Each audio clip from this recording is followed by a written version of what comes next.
If you visited this neighborhood 400 years ago, the streets would have been overrun with poor working-class people. You'd have to step around open sewers and steel yourself against the nasty smells of dead animals and the tanning business that hung heavy in the air. Many tanneries set up shop here, and some of the street names reflect this animal-based industry. You can find a bear street, a deer street, and even a skin street.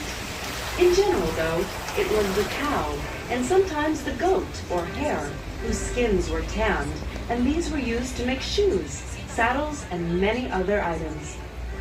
Today, you get to experience something very different. The streets are now lined with cute little shops and fancy restaurants, and the air is fresh and appealing.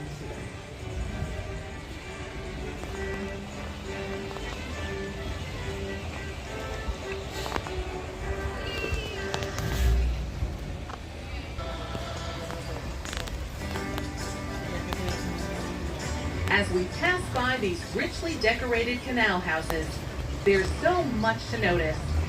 So many flourishes and details. Amsterdam has grown into a fortified medieval village, complete with dikes, ditches, and canals to control the sea level. Even this far back in time, it was an important trading hub. Ships sailed back and forth across the Baltic Sea carrying grain, cloth, wood, and salt. The original wall of Amsterdam would have been to our right. During the Middle Ages, a moat, now called a singel, encircled the city. The church you see, named from the scare, or sharp corner, formed by the city walls that met here. Look to the left. Nothing you see, including the land itself, was here during medieval times. Over the centuries, much of the land around us was wrestled from the sea. To reclaim this polder, or land that was once covered by lakes and seas, industrious Amsterdammers built dikes and used windmills and pumps to get rid of unwanted water. And they've done an amazing and ingenious job of it. When it comes to controlling sea levels, the Netherlands takes the lead worldwide.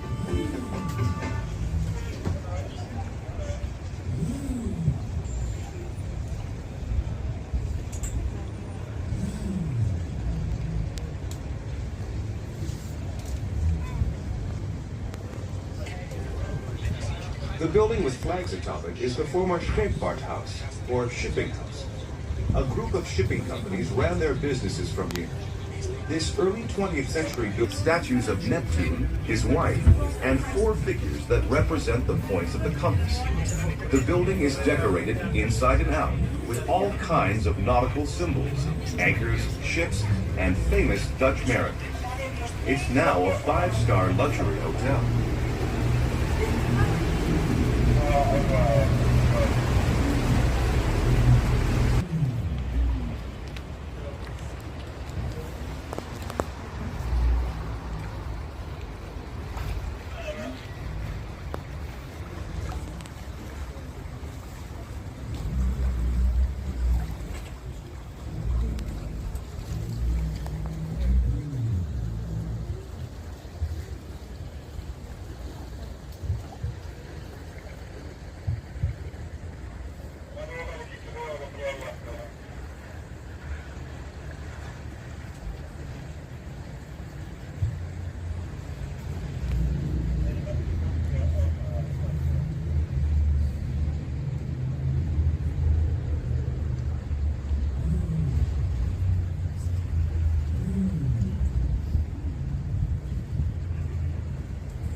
We're now traveling along what was once the outer defense wall of the city.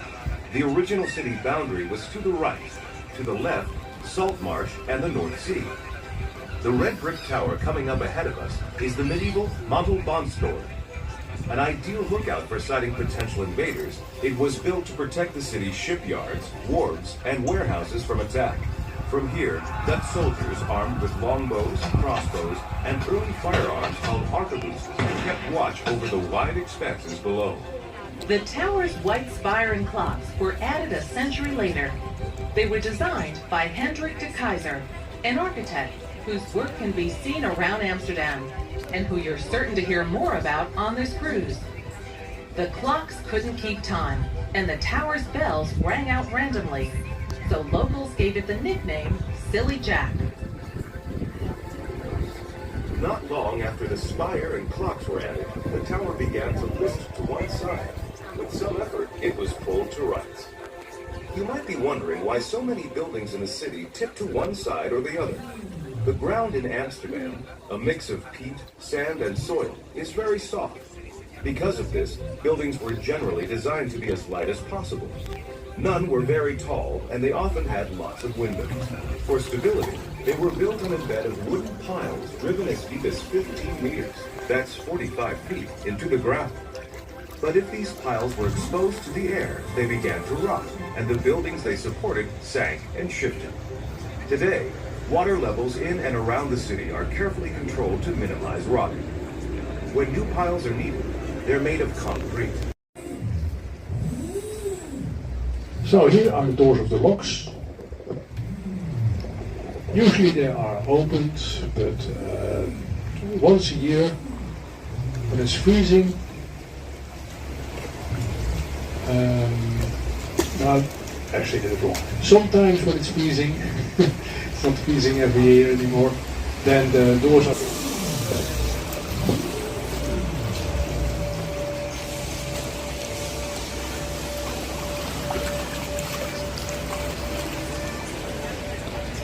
We're now approaching the Waterloopplein. It's located adjacent to the City Hall, the large red brick building. The original Waterloopplein was an island built in the 17th century to create a space for Jewish settlers. At the time, it was called Vloeienberg, for flooding island. Over time, the name morphed into Vlooienberg, for Flea Island, and the bustling market held here was called the Flea Market. For centuries, Jewish traders sold their wares here. The market continues to operate and is now known as the largest flea market in the Netherlands.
Look at the group of very crooked houses. We affectionately refer to them as the dancing houses because they look like they're tilting and swaying to some happy tune. These buildings get their crazy tilts from the wooden piles that are supposed to be holding them up. The more the piles rock, the wilder the houses dance. The outward lean that you see on so many buildings is another story. It has nothing to do with rotting piles. The facades, or the faces of buildings, were intentionally built this way. In fact, a 16th century law put limits on how far a building could lean forward, lest it topple down.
We're now on the Amstel River. The round white-faced building you see next to the City Hall is the Muziek Theater, or Music Theater. It's home to the Dutch Opera, known for its daring productions, the Holland Sinfonia, and the world-renowned Dutch National Ballet. The Dutch may be known for their tolerant attitudes, but they also have strong opinions. This piece of architecture was met with heavy protests that have since simmered down. In fact, that's how it got its name, Stoppera. It's derived from the movement against the construction, Stop the Opera.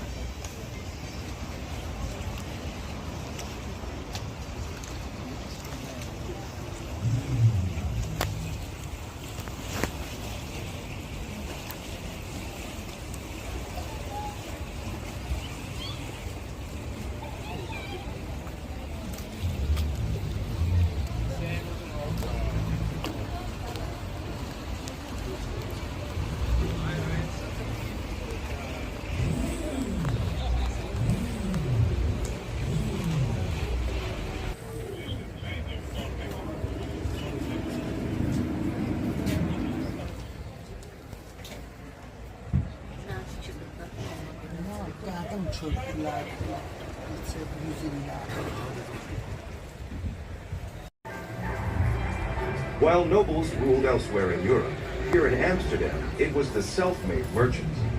During the 17th century, they were earning as much as 700,000 euros a month. That's more than the average rich person earns today. The wealthiest of the wealthy lived here, on the Herrengracht.